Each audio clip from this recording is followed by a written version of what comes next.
kamu kecewa. Lisa. Kamu, Lisa, membuat aku nambah pusing sekarang. Kamu sosokan bikin drama seperti ini. Dengan caramu ini terus bakal buat hati aku luluh gitu. Itu nggak mungkin, Lisa. Kamu bilang itu anak kita. Mimpi kamu, Lisa.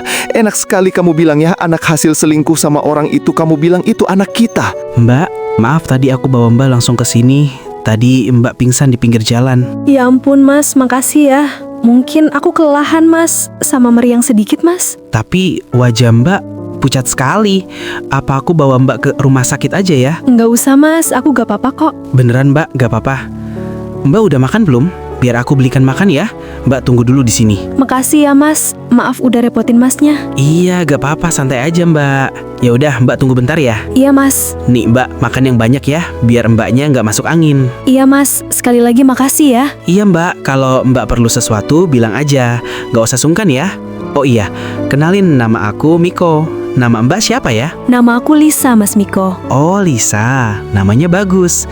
Jangan panggil Mas, panggil Miko aja ya, biar lebih akrab aja ya. Oh iya Miko, BTW, kamu tinggal di rumah ini sendirian. Kok sepi? Keluarga kamu pada kemana? Iya Lisa, aku tinggal sendiri. Keluargaku ada di rumah. Aku dari semenjak remaja udah disuruh mandiri. Aku dari keluarga geng naga. Aku anak kedua dari 3 bersaudara. Tapi hanya aku yang hidup mandiri. Kakak dan adikku tinggal bareng sama ibu dan ayahku. Wah, kamu hebat ya Miko. Nasib kamu sama aku gak beda jauh. Cuman bedanya aku gak tahu ibu dan ayahku di mana. Aku tinggal di panti asuhan. Setelah itu aku tinggal sendiri di kontrakan. Tapi kamu kok semalam hujan-hujanan? Emang ada masalah apa? Aku boleh tahu nggak? Ceritanya panjang. Jadi gini Miko, aku hidup sendiri. Waktu itu aku pergi main ke salah satu kafe, lalu aku ketemu pria bernama Yas. Aku jatuh hati sejak pertama kali melihat dia. Dia adalah CEO grup Cheng. Lalu aku menjalin hubungan sama dia dan menikah. Seiring berjalannya waktu, aku mengandung anak dia. Terus ada orang masuk ke kamarku lalu memeluk aku dari belakang. Setelah itu suamiku Yas tiba-tiba punya foto waktu aku dipeluk orang asing itu. Akhirnya suamiku Yas malah menuduh aku kalau aku selingkuh dan anak itu hasil selingkuhan aku sama orang lain. Akhirnya aku lebih baik memutuskan pergi setelah aku lahirkan anak Yas, karena aku nggak mau kalau anakku nanti hidup menderita seperti aku. Ya ampun Lisa, maaf ya, aku benar nggak tahu kalau ternyata ceritanya seberat ini. Iya Miko, nggak apa-apa kok. Justru aku mau terima kasih sama kamu karena aku bisa curahin semuanya. Terus Lisa, kamu habis ini mau kemana? Aku nggak tahu Miko, bahkan tempat tinggal pun aku nggak punya. Ya ampun Lisa, yang sabar ya. Udah, kamu tinggal aja di sini sesuka hati kamu. Tenang, aku nggak bakalan macam-macam kok sama kamu. Tapi Miko, aku nggak enak sama kamu. Kita kan baru kenal. Terus gimana kalau orang lain lihat kalau kamu tinggal sama wanita serumah? Kan bahaya Miko. Kamu tenang dulu ya Lisa. Biar urusan itu aku yang urus. Yang terpenting kamu aman di sini dibanding hidup di luaran tanpa tujuan yang jelas. Ya udah deh, tapi makasih ya Miko. Kamu udah nolongin aku. Kamu udah ngasih tempat tinggal sementara buat aku. Kamu laki-laki baik Miko. Lisa, gak usah berlebihan gitu. Itu kan memang tugas manusia buat nolong sesama. Ya udah, kamu istirahat di kamar ya. Biar aku di sofa aja. Ya ampun, laki-laki ini baik sekali. Mirip banget sama perlakuan Yas sama aku. Dan kamu Yas, aku akan buktikan sama kamu kalau aku bukan seperti wanita yang kamu tuduhkan selama ini sama aku. Aku harus menjadi wanita yang lebih baik lagi. Ya, aku harus lebih baik lagi. Sayang, kamu lagi ngapain di situ? Ini aku bawain kamu kopi. Gak usah sok perhatian kamu rusak sama aku. Gimana Bi Ijah? Kenapa dia gak kelihatan sama sekali hari ini?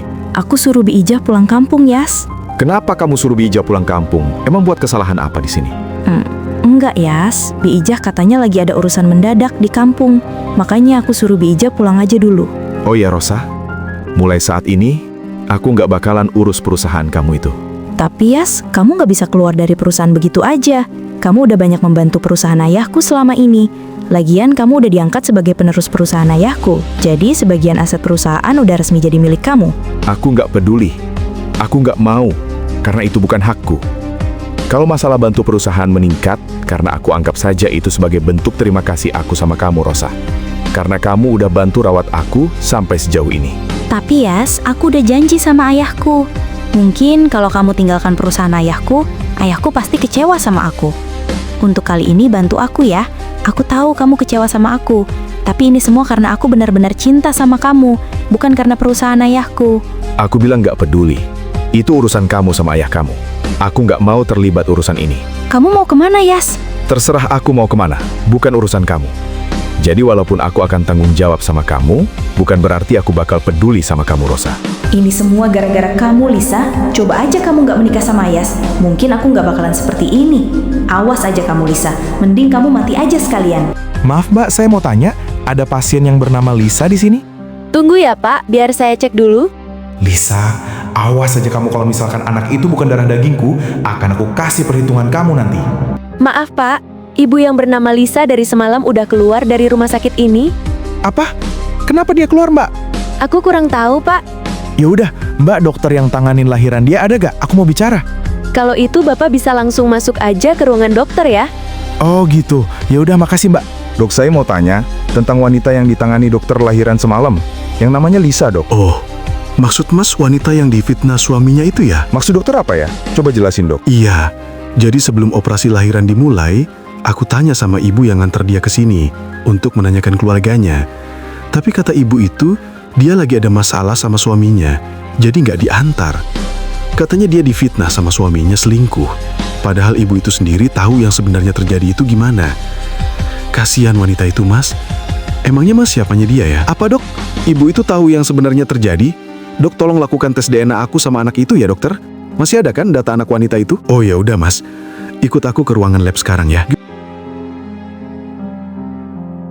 Gimana dok hasilnya? Untuk hasilnya nggak bisa langsung keluar Mas. Biar nanti Mas bisa datang lagi ke sini. Kalau nggak biar aku aja yang hubungi Mas. Ya udah dok, hubungi aku aja. Makasih ya dok. Iya Mas, sama-sama. Lisa udah bangun belum? Ini aku udah siapin makanan. Sarapan bareng yuk Lisa. Iya Miko, aku udah bangun. Tunggu bentar ya, nanti aku nyusul. Lisa, maaf ya kalau masakannya kurang enak. Soalnya aku nggak begitu jago masak.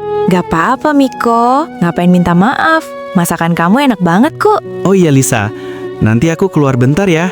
Mau kasih sesuatu buat kamu. Sesuatu apa Miko? Kamu tunggu aja ya di sini, jangan kemana-mana. Iya Miko, aku gak bakalan kemana-mana. Ya udah, aku pergi dulu ya. Iya Miko, kamu hati-hati ya. Rosa, kamu di mana? Cepat ke sini. Iya Yas, ada apa? Pasti kamu kangen kan sama aku? Baru aja tadi pagi kamu pergi dari rumah. Berisik kamu, Rosa. Suruh Bi Ija balik ke sini sekarang juga. Aku mau ngomong penting sama dia. Ngomong penting apaan sih Yas? Tadi aku habis dari rumah sakit dan ngobrol sama dokter yang tanganin lahiran Lisa. Kata dokter, Bi Ija tahu sebenarnya yang terjadi waktu itu sama Lisa. Apa? Bi Ija? Dasar kamu ya. Ternyata kamu bocorkan semuanya ke orang lain. Aku harus cari alasan ke Yas supaya Bi Ija nggak balik ke sini. Dan aku harus temui dokter itu secepatnya. Rosa, cepat hubungi Bi Ija. Kamu bisa dengar nggak sih? Tapi Yas, dari semalam Bi Ija susah dihubungi. Mungkin karena sinyal di kampung itu susah Yas. Brengsek. Pokoknya awas aja ya, kalau sampai di antara kalian berdua ada hal yang disembunyikan dari aku. Gak akan pernah aku maafkan sampai kapanpun. Aku harus susul Bi Ija ke kampung. Aku ikut Yas. Gak perlu, biar aku aja sendiri yang kesana. Ini gawat. Aku harus datang lebih awal ke Bi Ija sebelumnya sampai. Lisa, nih aku belikan baju buat kamu. Dipakai ya. Ya ampun Miko, ngapain sih repot-repot belikan aku baju segala? Udah Lisa, itu aku belikan baju karena kamu nggak mungkin pakai baju punya aku kan? Makasih ya Miko, nanti aku ganti ya. Shh, Lisa, udah nggak usah kamu ganti. Aku ikhlas kok bantu kamu. Justru aku senang banget kalau kamu ada di sini. Selama ini aku kan ngerasa gak punya siapa-siapa. Hidup aku terasa sepi. Tapi setelah kamu semalam di sini aja, aku udah ngerasa bahagia. Kamu Miko ya bisa aja. Ya udah, aku coba dulu ya bajunya. Ya ampun Lisa, kamu beda banget kalau dihijab. Kamu kelihatan sangat cantik. Gimana Miko? Cocok nggak bajunya sama aku? Aku baru pertama kali pakai baju hijab loh. Bagus banget Lisa, cocok dipakai sama kamu. Oh iya Lisa, gimana kalau nanti aku ajak kamu makan di luar? Kamu mau nggak? Ya mau dong Miko, masa aku tolak sih? Miko, makasih ya, kamu udah baik sama aku, padahal kamu baru kenal sama aku. Iya Alisa, santai aja, nggak usah bahas itu lagi. Ya udah, aku mau pergi keluar dulu ya, lagi ada urusan. Nak, maafin ibu ya, pasti kamu kangen pelukan ibu. Ibu janji setelah ibu sukses nanti, ibu akan bawa kamu tinggal sama ibu. Untuk sekarang, kamu tinggal dulu sama ayah ya. Ibu kangen sama kamu Dika. Semoga ayah kamu seneng sama nama pemberian ibu. Kamu jaga diri baik-baik ya.